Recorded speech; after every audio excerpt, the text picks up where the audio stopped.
In the November days of 2024, I noticed something was off. Very off. Things that used to excite me, music, woodworking, even simple conversations with my family, began to feel flat. I wasn't really sad. I wasn't even depressed. I was just numb. And the more I thought about it, the more I realized I couldn't even remember the last time I had felt truly satisfied by anything at all. But who am I talking to? You know that feeling.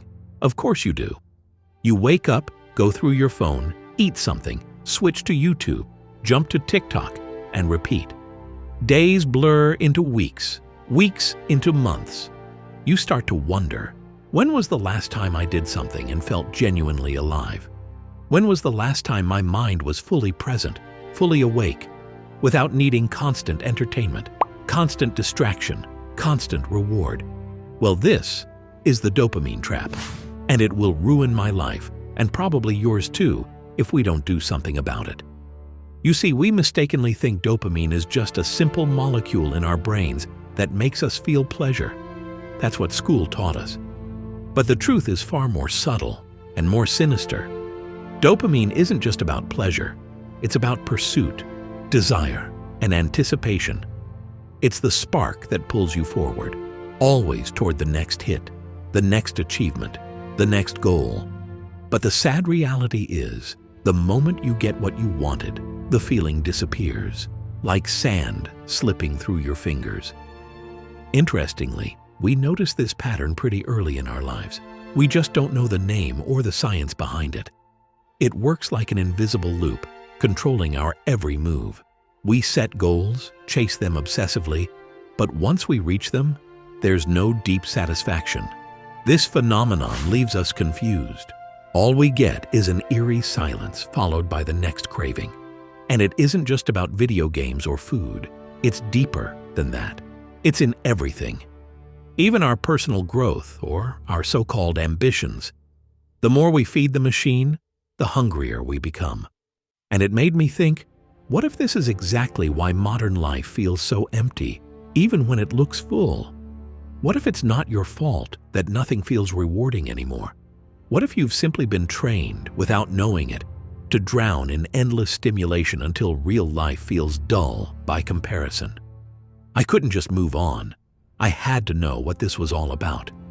So I began my journey into the complex depths of human nature. I stumbled across a lecture by Dr. Anna Lembke, a psychiatrist at Stanford and author of Dopamine Nation. She described the exact thing we're living through.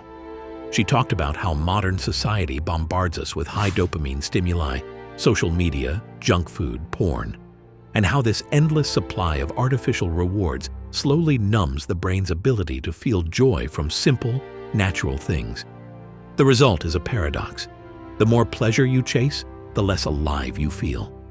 In short, we are addicts. Once you start to see this trap, you can't unsee it. You start to notice how even the smallest behaviors are designed for instant gratification. How every app, every platform fights for your attention, because your attention is the most profitable resource on earth. And the more you live for these micro rewards, the more your brain forgets how to feel depth. Books become boring. Conversations feel too slow. Nature feels empty. Deep work feels impossible. Your mind, once capable of wonder and patience, becomes hooked on the shallow, the fast, and the easy. Philosophers like Alan Watts warned us about this long before dopamine was even part of the public conversation.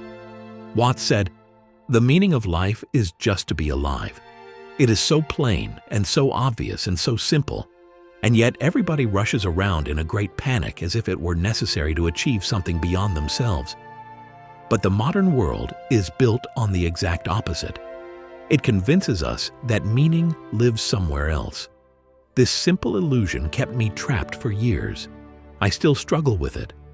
I believed that my lack of fulfillment meant I wasn't working hard enough, or that I wasn't disciplined enough.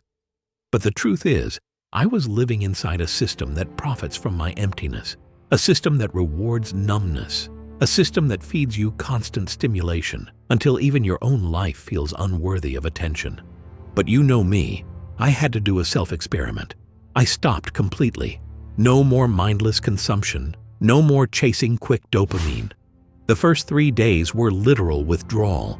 My mind was desperate for distraction, but slowly the world which had felt dull and gray for so long began to regain color. Food tasted better. Conversations began to feel deeper. But in all honesty, that feeling eventually faded. It's just not possible to always feel good about things. Most of the time, the human mind simply takes things for granted once it has access to them for long enough. It's just who we are, and there's really no magic cure for it. Don't get me wrong, you can still be thankful for what you have, and that's very important. During my self-experiment, though, the biggest change wasn't external, it was internal. I stopped thinking of life as a highlight reel and started noticing the quiet moments. The way sunlight dances across a wall, simple, ancient things that had been there all along, drowned out by the noise.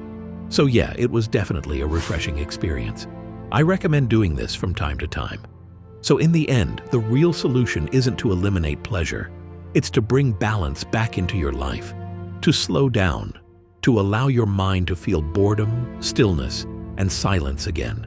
And in that silence, you might rediscover the simple things, the ones that were always there. Joy doesn't live in the next hit. It lives in the moment you're already in. Choose depth over dopamine, meaning over noise, presence over distraction.